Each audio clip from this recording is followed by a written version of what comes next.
No, I think first thing first, I don't think we both noticed each other at the same time. Yeah, because we were seeing each other from I think 9 a.m. till 2 a.m. at night because it was so hectic. Right. If you're meeting someone once a week, it's easier to put up an image of how you want to portray yourself. Correct. If that person is seeing you half asleep, 9 and staggering into a class with a half paratha in hand, it becomes much more difficult.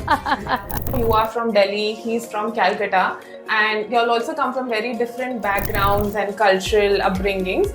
So even though I am from Calcutta and love Calcutta, but I think I was fairly cosmopolitan in outlook. Ideologically, we might have been different. No. So when I went, that was the only ask that family had. Please don't get into a relationship and choose a client. In our case, we are expected to find our own partners. Okay. If parents have to go out and find for you, then you're possibly a bit of a failure. Other part was, I think, the financial literacy because traditionally, again, Bengalis, we are very good, perceived to be very good when it comes to art and culture, but not so much with money. And I was a bit of that stereotype. So that changed slowly. When we broke the news to my mother-in-law, she was like shocked. She said, I wanted you to do PhDs. What will happen to the being doctors? And you are saying that you are getting a kid. For me, parenting has been that biggest challenge that we have taken up.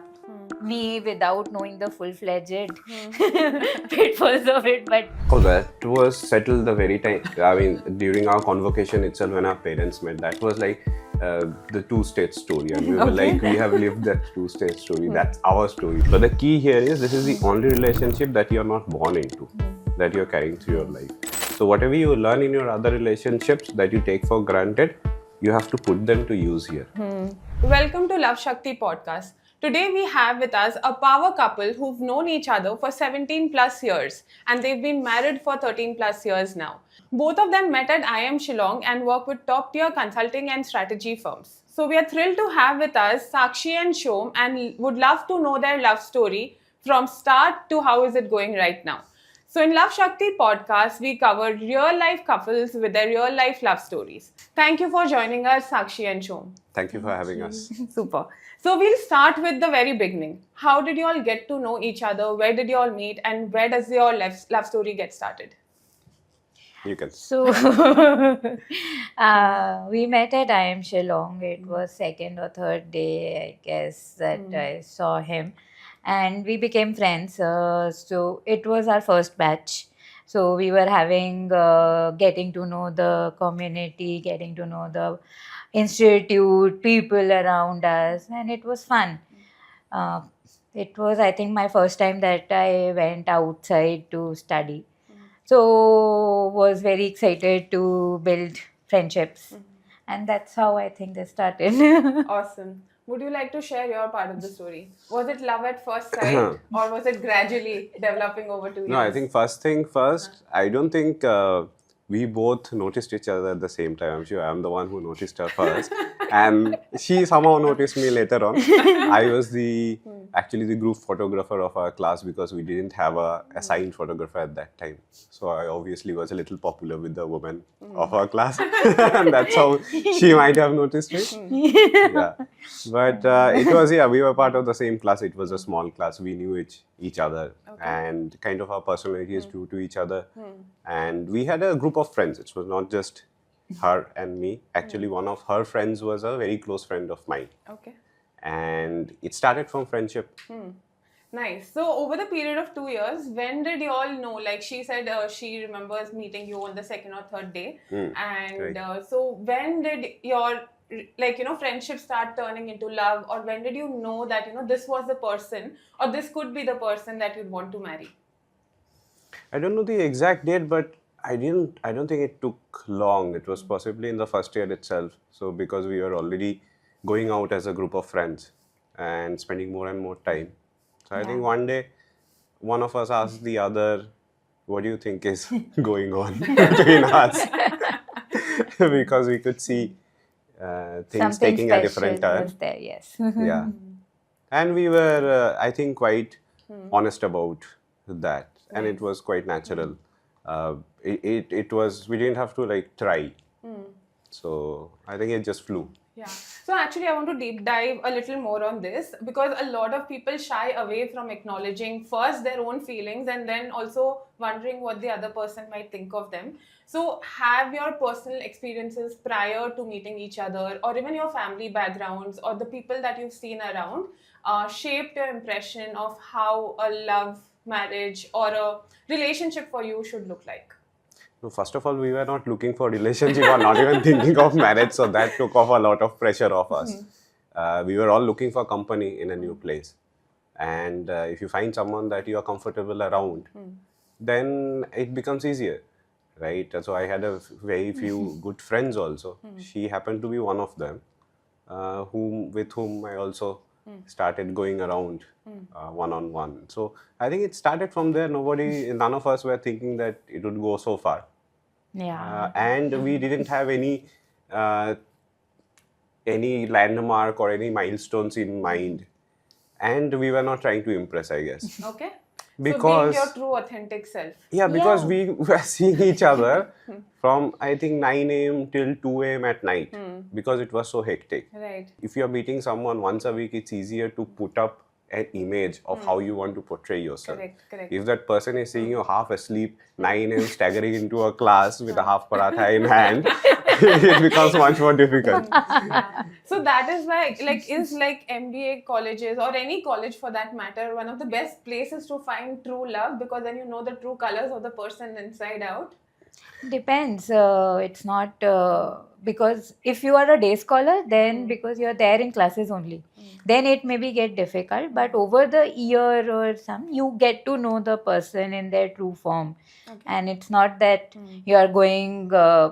If you are working very closely, if you are studying very closely, yes, I think institutes become a very good ground to find people with common interests, common viewpoints, and share the same ideology or values in the life because they have also come there, and they are ambitious. Yeah. So they are looking for that life path.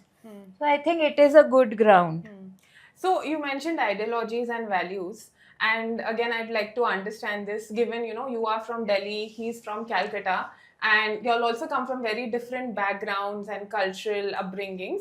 How did that shape? And then was that an important factor or were there some even deeper core values that you all want to kind of highlight that worked for both of you all?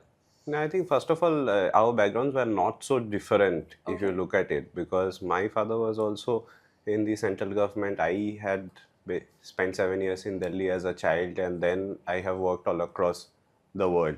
So even though I am from Calcutta, I love Calcutta, but I think I was fairly cosmopolitan in outlook. Ideologically, we might have been different. No. I don't know where did that come from, but yeah. It was not different. We both came from the mindset families which were conservative, and his was little more liberal than mine, being coming from a Banya family where love marriage are very looked upon, or even relationships as such. So when I went, that was the only ask that family had. Please don't get into a relationship and choose a guy.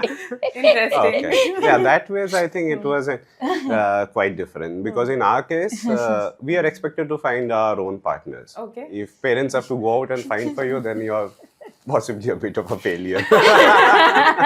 Interesting. So then how did you manage to convince your family from the ask of not finding a life partner to telling them, okay, now I have found one, deal with it?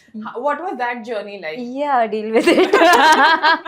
So it helped. So I broke the news, I think, in winter vacations of second year when I had come for internships, and to my mother.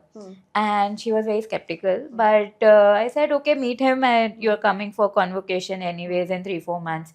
Meet him and then let me know. And his family was also there. So both the families met there for the first time. I met his family for the first time. He met my family for the first Convocation time. के साथ रिश्तों की बात चल रही थी. रिश्तों की बात नहीं, but trying to understand, because from my side, parents, grandparents, both were totally against it. So I don't think my parents broke the news to grandparents 4-5 months post Okay. the convocation also, when they thought no, it is serious and they want to be together. Good part was I was in Bombay, and I was living there and working there, so that family pressure was not on me on day to day. It only came when I came for vacation. And my mother didn't really pressure me into saying yes, no. She used to just touch upon it, how is it going, and that was it. Okay. But so it was 1.5 years later, I guess, when my younger cousin got married, that they thought that yes, now it's time for her to get married. So then they broke the news and all. So then they thought, okay, if, and I think a lot of relatives also convinced my grandparents. Okay. So that's the story I got to know later on, where they said, no, this one has also done love marriage. It's not a taboo. It's okay. You can, So then they gave a permission for my parents that, okay, you can go and. Did you have a special treat for those relatives later on? I don't even know them. I only heard names of them. But yeah, it did thank them in my mind. So also I wanted to understand one more aspect, like when you said, everyone in your family was almost like against the marriage. Was there a time for you personally when you ever thought that maybe you're not making the right decision, or you had some doubts regarding getting married to this person? Because again, because if your family is against someone completely, that also kind of makes you question your decisions. So I was clarifying with him a lot of, my mother's experiences from her friends of how a Bengali family. Ours was an intercultural marriage also. It was not just love marriage, but different regions, different food habits. Everything was different.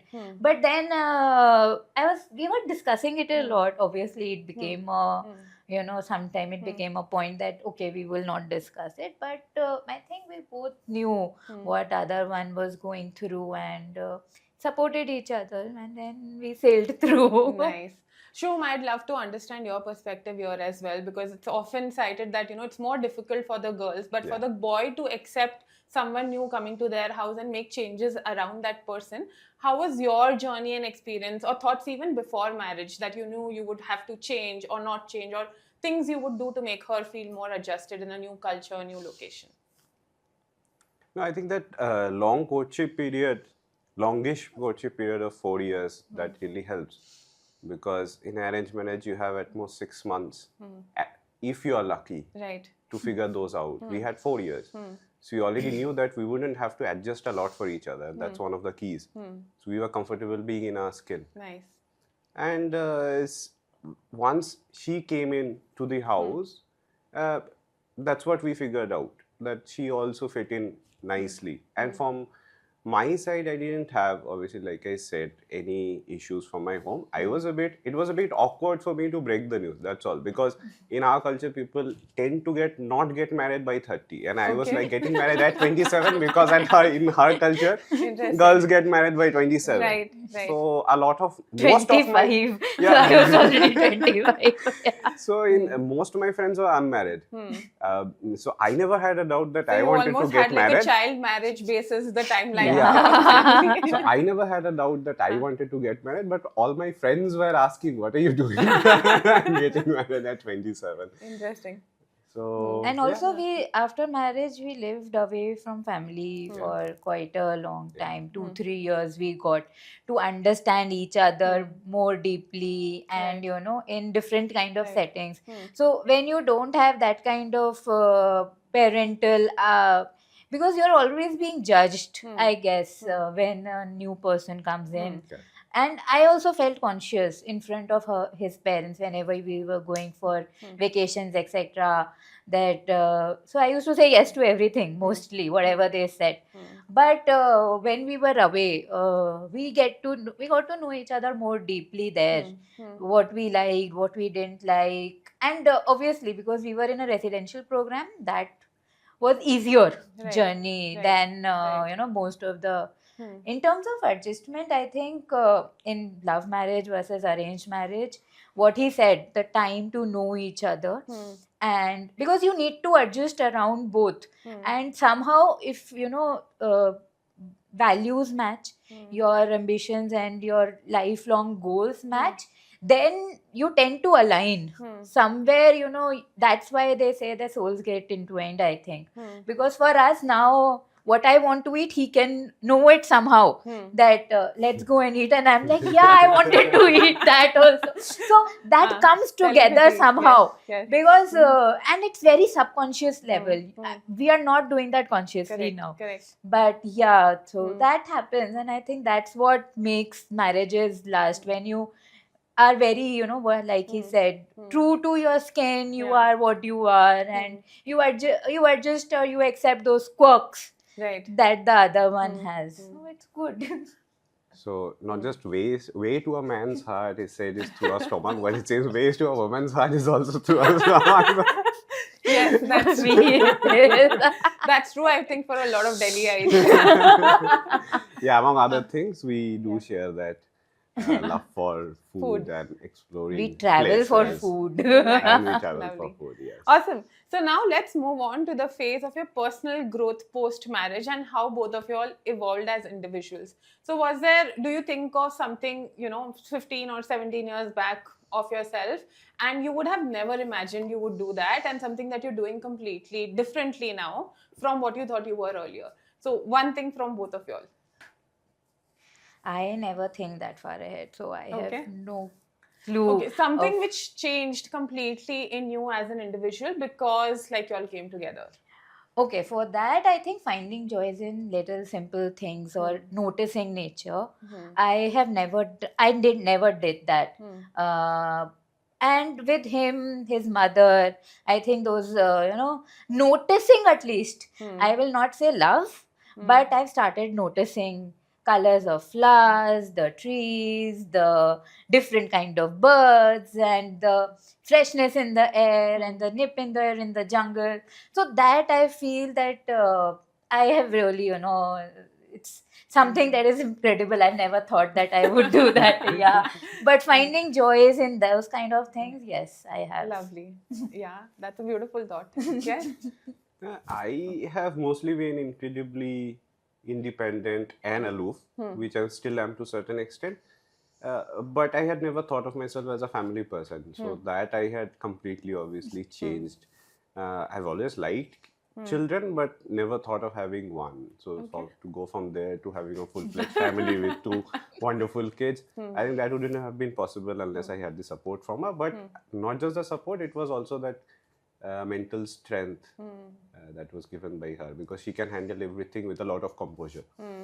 So I think that obviously changed. The other part was, I think, the financial literacy, because traditionally, again, Bengalis, we are very good, perceived to be very good when it comes to art and culture, but not so much with money. And I was a bit of that stereotype. So that changed slowly. I could see that change slowly through me. So I was initially completely risk-averse when I was meeting her. Completely risk-averse in terms of not about anything else, but about financials. Right. And now when I see that, 100% of investment is in equity, that's like a complete change.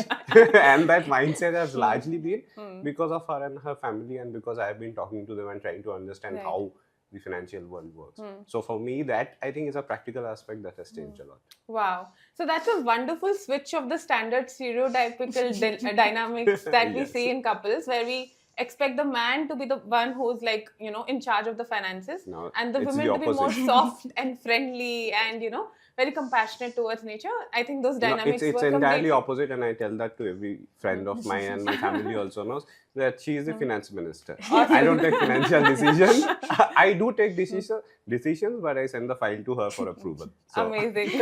And he's the person in charge for decor, interiors, anything and everything Wow. related to design. I have no color of either, so I can't differentiate between colors. When we were redoing our house, he with his palette and 10 different, I was like, everything same is, it's all white or it's all green. No, there is this difference. Look, sorry, we can't. So Wow. no eye for that detail. That's amazing. So tell me one thing that you would change in yourself to be like a better partner. less angry.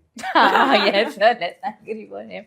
I think more patient towards, you know, doing those small things or keeping things clean and organized, I think. So I don't have that kind of patience to keep everything organized. So it is where it is. But that I'm slowly learning. Okay, now we'll move on. You mentioned kids as well, and both of y'all come from, in some sense, larger joint families. Y'all stay with your parents. So I wanted to understand, how does parents, kids, and family in general have an impact on the relationship that you all have? They have a very large impact to extent that you allow them to. So if you are staying in a nuclear setup, then obviously they don't have much role. It's just the vacation 5-6 days. I think parents want the best for their kids, and they. So my mother was a very large influence when it was coming to the kids' decision. We were enjoying our life. We didn't really, you know, thought about that. And when we broke the news to my mother-in-law, she was like shocked. She said, I wanted you to do PhDs. What will happen to the being doctors? And you are saying that you are getting a kid. So, Wow. and when I remember once she was telling me, she came to our house for some vacation, and my grandmother was telling her that, you know, they should have kids, and she said, yeah, I want a little girl like Sakshi. And no, don't say it like that. You should want a son, you can't want a daughter. And but she was very clear, she wanted daughters. So that, you know, acceptance and support from families always help in nurturing, if they are not being very pokey about or they are not being very judgmental about the other partner. But yes, they do have an impact. What is your take? By and large, agree. I don't think there's any right or wrong in having a nuclear family versus living with your parents. Both have its pros and cons. I've seen a lot of my friends who are living on their own, do not have kids, they're perfectly happy. So I think it depends on the people. For us, the kind of upbringing we came through, we like to be around people, we like to be surrounded Yes. by people to share our joy with. So we were always sure that we are going to have kids. After we got married, we were sure, after we got married, of course, that we are going to have And we kids. wanted to live with family. Yeah. And we wanted to live with family because, and I realized that every time I was going and living away from my family, I realized that that's the nourishment that my life needs. So you can grow a plant in bare air, aeroponics, or in water by feeding its nutrient, or you can let it grow in natural sunlight and air. So I guess that's the nourishment that family provides, the extended family rather provides. Amazing. And so now we move on to your parenting philosophy. And are there like differences between the two in terms of how you all, you know, look at parenting for your kids? And or are there challenges that you face as you kind of navigate your new role as parents? Still learning. Yeah, I mean, I don't think there's a lot of difference in how we bring up a child, because largely we think in a similar manner, and our ideals and values, that's what you try to impart to your, that's the most important thing to impart to your kids. So that's where we are completely aligned. So that way there is no challenge. We both are kids, we both want our kids to grow up in a certain way, treat people in a certain way, and be independent. Those things, I don't think there is anything. She takes care of mostly the academics. I do support that. I try to ensure that they get to see outside the academic world also. So that way we complement each other. But I think we are mostly aligned in how we want our kids to grow up to be. Nice. And what are those three values that you all both want to kind of inculcate in your kids, which are aligned? We want them to be financially independent and, you know, be their own, be comfortable in their own skin. We don't want them to be adapting to the people's way, or I at least won't want them to change the way they are just because somebody else is. So, like my elder daughter, she plays football, and in her school, some boys were making fun of her. So I was just telling her that don't, please get in. If you don't like to play football, then leave it. But if you are taking that decision in influence of being, you know, made fun of, then please don't do that. So I think that's where and third, I guess, will be what? Equality Yeah, is what I matlab- try to teach them. And the one that is common, Respect. I think, is what she is referring to as confidence. Nice. Now, I think the nuances at this young age on how are you making your decisions and what your decisions are getting influenced by is very, very important. And I think that is true for so many adults as well, where, you know, a lot of people even get into marriages through the influence of either, you know, their past relationship, family members, and that actually ruins their relationship. Another important aspect that you all brought up is having kids when you all want to have kids, not under the influence of your family members. And again, we've seen a lot of marriages fall apart, especially after having kids, because of multiple reasons. So I want to also understand, how has your relationship dynamic, how have you nurtured your relationship and the chemistry between both of you all to not be impacted after having kids? I think the first year was very difficult post kids, but because of largely the changes that came, the responsibilities that came, but we always knew that we want to, come back together, think alike, and it was, I don't know his perspective, but largely from mine, it was a lot of responsibilities. That small kid, first time being a mother and handling a full time job.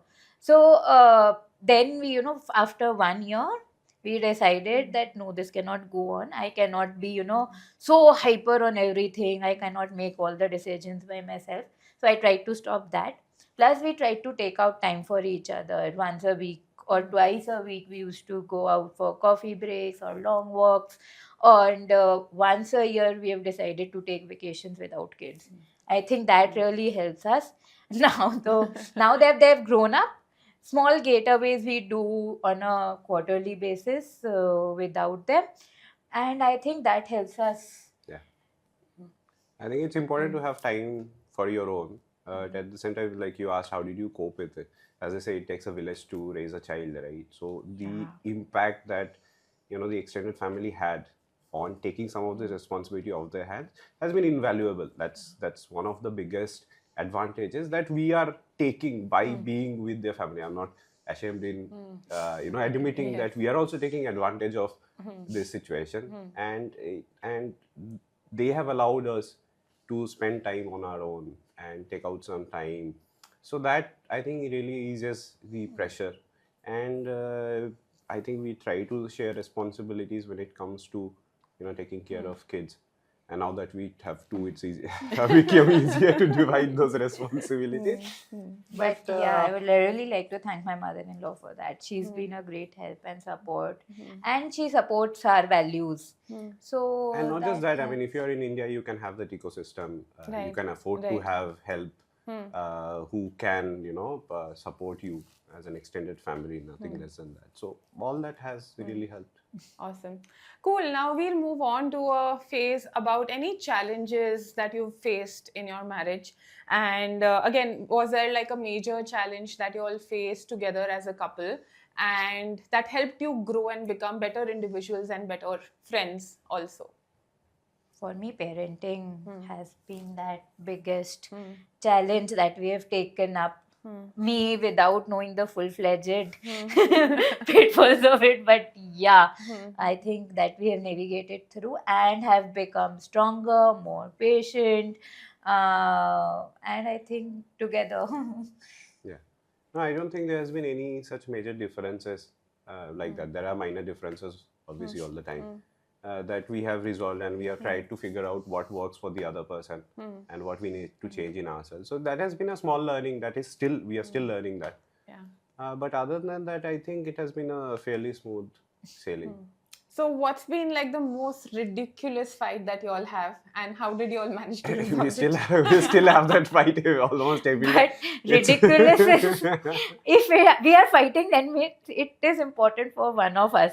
So it cannot be ridiculous. No, but like But- sometimes you realize, like after the fight, like 10 days or maybe a month after that, that it was like such a small. I to forget. I don't even remember what fight we had 2 days back, if we had one or not. I hear you remember these things things better.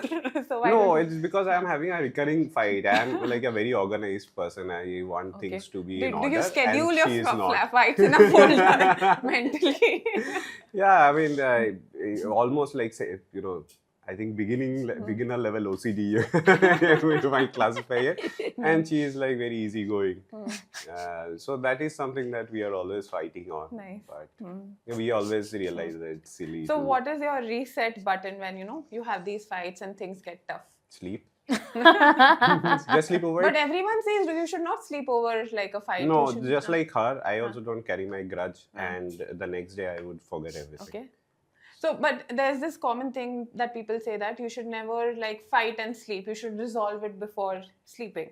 So, what about like, do you all try to do that or you all just sleep? No, I try to do that. I don't get a good sleep if I don't resolve the fight. So I keep on poking him and he's like, okay.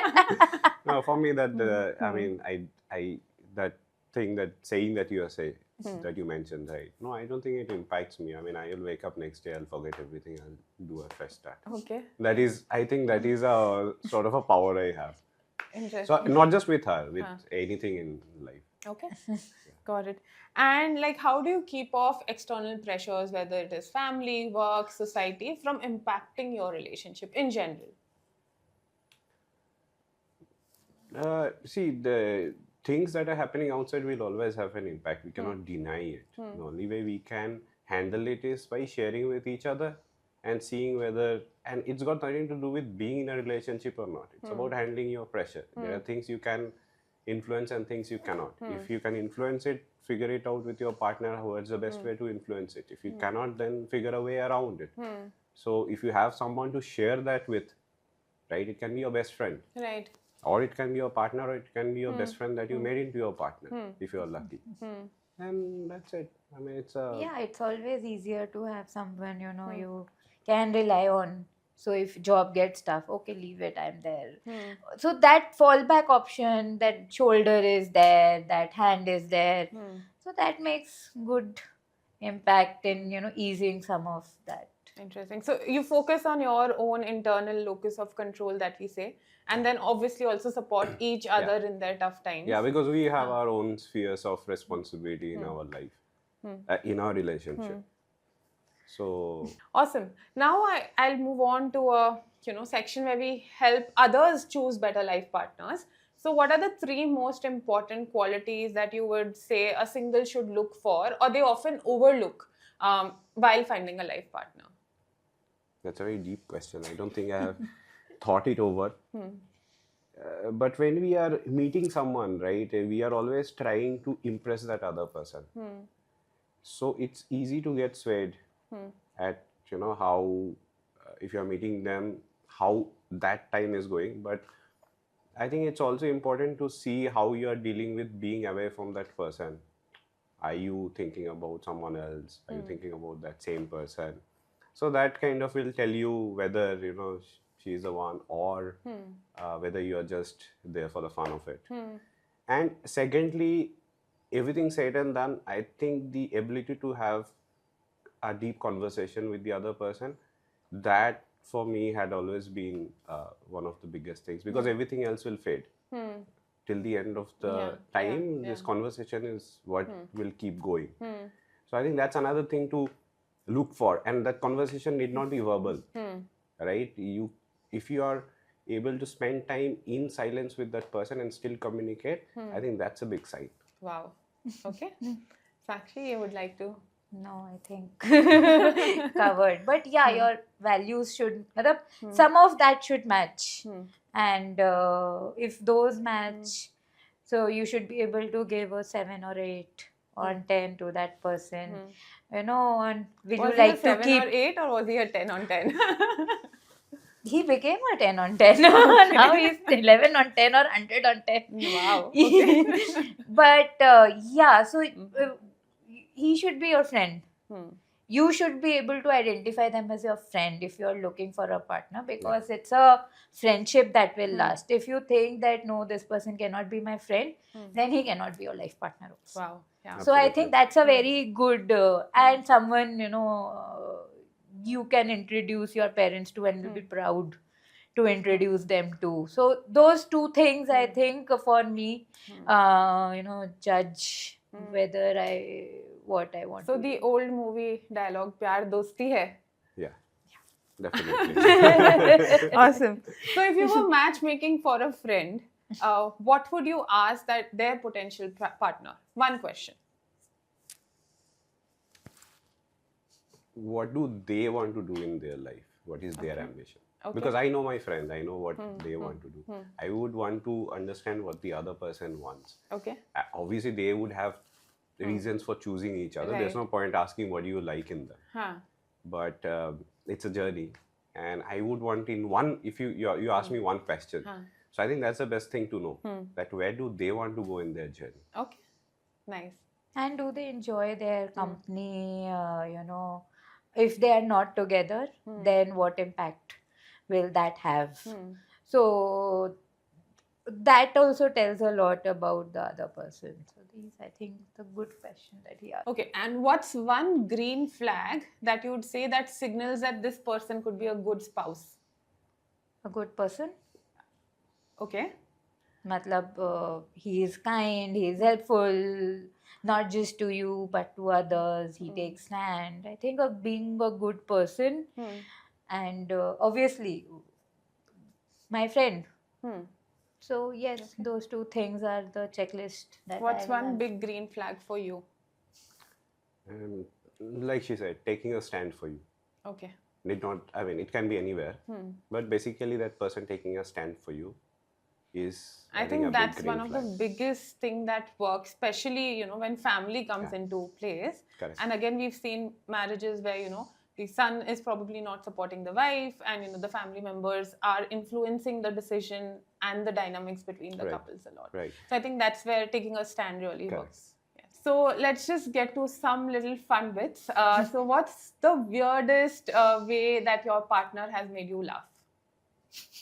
Making faces. We were in a very boring cruise. I think 5-6 a.m. in the morning, and shivering with cold, and he was just making faces to at least lighten the mood. I think that was the best laugh I had. Yeah, I think these small things, they keep on happening all the time. But I think most likely it will be some events in the college. So the way we used to, make fun of each other or of our even professors or students and all those things. So those were really fun days. And I think the first time we met was met. I mean, we were introduced to each other, but we sort of got to know each other was on a hike in Shillong. That was kind of an introductory hike that is done for every incoming batch. So they take you out, take you on a. So I think that is where I came to know her on that hike and saw her, so as to say. But I think that was not your question, so I'll stop here. No, you can elaborate further if you have some special insights to share for No, everyone. I remember I made a bouquet out of wildflowers while we were walking. Wow. Okay, and that was on the first walk. That was on the first walk, and she was really short of her breath. She still is. She cannot handle hikes that well. So I was the one who fell back, and I was constantly with her. Okay. Because we were anyway by that time. So initially, the very first group of friends that we make included, so two of us were in that group. So naturally, while going on that hike also, we as a group were going, but eventually we found everybody else had left. The two of us were Interesting. there. And how many days was this into This was 1 week. Okay. This was 1 week. Interesting. Yeah, so the wildflower bouquet worked really Yeah, I well. mean, not bouquet, I just picked up a few bunch here and there. Now we show each other, this is for you, this is for you. We don't Now we pluck don't it. even, now we become more We don't conscious. pluck We don't it. pick them up. But yeah, this is for you. This yellow one or pink one or blue one, white one. Small, this much. Yeah, so I was uncannily or unnaturally comfortable around her. So that, if you're asking about green flags, maybe that's one of the green flags, because Nice. that's completely not my nature to do that. but somehow that I Interesting. did that. Yeah. So what are you mentioned traveling occasionally and having food together? Are there any other small meaningful habits, that keeps you all together and your relationship going on a daily basis as well? I think like coming back from your day in office and then sharing, and the few small moments right after you wake up and before you leave for the office and before your children has woken up. Those small moments, what you talk about and share, I think that keeps you going for the rest of the day. Hugs. Hmm. I need beer hugs to, just offload the pressures that have happened throughout the day. So before going and after going, that's like recharge plug. Nice. So what do you do differently today that you wish you had known earlier in the early phases of your relationship? Can't think of anything. I mean, I'm sure I have changed as a person, but I don't think I have changed anything to be a better person around her. That has happened organically. I haven't thought about it. Same. Okay. So if your relationship had like a movie title or a song or a theme song, what would that be and why? Oh, that was settled the very time. I mean, during our convocation itself, when our parents met, that was like the two-state story, and we were like, we have lived that two-state story. That's our story. That's so. For me, it would always be that two states, because that book also came around the same time, or Okay. maybe The movie immediately had after not that. come then. The movie had not come. The book had, Okay. and I read that book later, and I figured out that that's basically what we did without knowing. Interesting. For you? पहली नजर में I think प्यार हो गया. I think Okay. that kind of thing now feels like yes, that fits. But he said you didn't notice him earlier. My first nazar versus his first nazar. Okay, he felt you didn't notice, but you did actually. Maybe I don't remember. But whenever it was, it was. Okay, so we are towards the end of our podcast, and we've had a great conversation. Thank you so much for sharing all of this. What is the most beautiful thing, about growing old together? Being able to converse with each other, being your best friend, liking, we want to travel together, we want to go on coffee together, So I think that conversation, if it is still flowing, then we are good to go. Awesome. And if your kids asked you about what makes like a successful marriage, what would you tell them? I think they are too young to have that conversation. So right now we are telling you that first be a successful person yourself, and then I think the relationship is also follow. But because I mean, as you journey through your life, you will meet someone. So you don't have to go out looking for that. So I think it's important to follow your journey and define what you want to be. Things will fall into place. The universe will conspire in your favor. So that's what I tell. Yeah, it does. Wow.